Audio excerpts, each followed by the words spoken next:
In this video, I'll show you how to make some simple magnetic contacts from stuff you probably already have.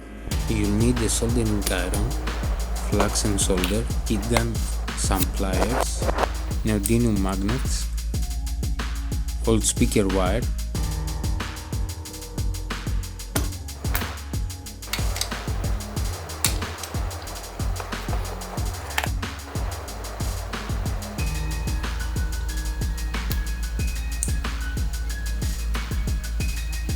slide the heat shrink first so you don't forget later.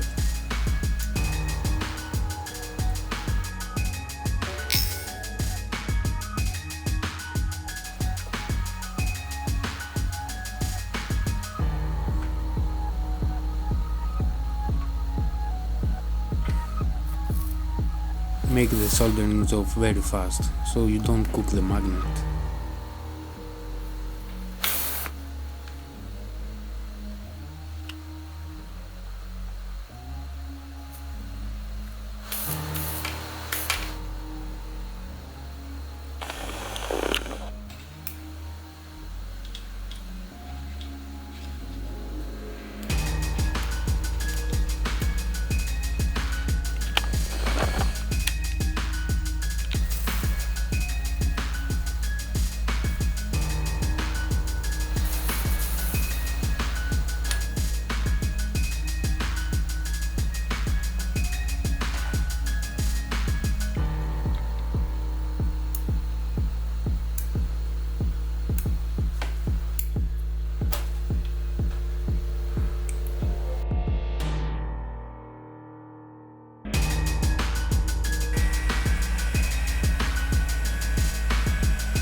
These magnetic connectors save me when I need to charge random batteries or test things fast.